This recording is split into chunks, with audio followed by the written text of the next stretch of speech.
In this video, we're going to be talking about another tool for sanding, because when you get into 3D printing, the most thing you hate is sanding, and I would spend a lot of money to find a tool that would help me, sand easier and have the whole experience much fun. I've talked in another video about the linear sander, and you know how much I love this, especially if you use the sanding pads instead of the sanding sheets that comes with it.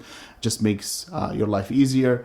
But the problem with this is each time I use it, it just gets super messy. Like it's dust everywhere. So of course you have to be wearing a mask. I used to dread having to sand because the amount of cleaning I have to do after. And also, this is how I look when I'm sanding. You can imagine how fun this is when you get a phone call. I have to take this all off so I can answer a phone.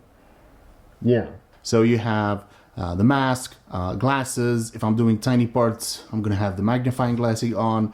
And I have to be listening to something, so I have the headphones. So that whole thing, if you're standing there doing like a 4-hour sanding session, it gets really tiring. Here's where this box comes in. So when I started looking into dust extractors for usually used in nail salons, I started looking into pricing, and they escalate pretty quickly. They go from $35 to about $600 to $700. So I called a friend of mine who owns a nail salon, and I asked them what they would recommend. They just got these for their nail salon, and they absolutely love them because, and I do too, because it's small, it's tiny, but don't let the size fool you because it's so powerful.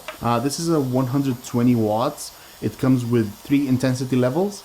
I think it's 6,000 RPMs, 9,000 RPMs, and 12,000 RPMs. I think I've used the high RPM once since I got this piece a year ago, because it's that strong. I think I used the high RPM once because I was drilling with the Dremel, and I had to make like a large hole into a piece, and that ate a lot of resin. But other than that, the low and the medium work just perfect, especially when you're doing, 8 to 10 inches parts.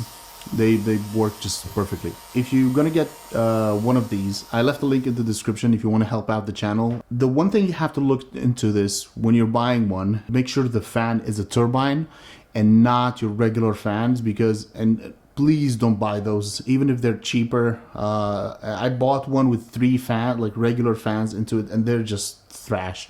I mean, you can, they barely work. They clog up really fast, and they just make a mess because they kind of have this sack that they hold in all the dust into, but it doesn't work, and it just breaks down super easy. This one comes actually with a turbine into it, and the suction power of this is really powerful, and it's super easy to clean. So if dust goes in, you just take a wet towel and just go inside each of those brushless blades, I think they're called, and you can just wipe them out, and you're good to go. Now, these come with a filter that you can exchange. I think I bought 2. I don't think I've changed the one since I got it. And I sand a lot of pieces. One other thing my friend recommended is to get these cotton sheets. I got these from Temu. I'll give a link to the ones that I got.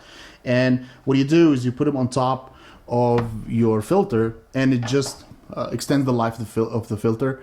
So it kind of captures all that dust, and you can take that dust and just throw the whole sheet with it. And then you can take the filter and just use a vacuum cleaner, and just you can dust it off, and ready for your next session of sanding. If you'd like to help me create more videos, you can subscribe to the channel, and also check out my Patreon, where I share a lot of behind the scenes and tools that I use, and the projects and commissions that I'm working on. And I also share tutorials and discounts to my toys, and also STLs that you can download. See you in the next one. Bye. Resin,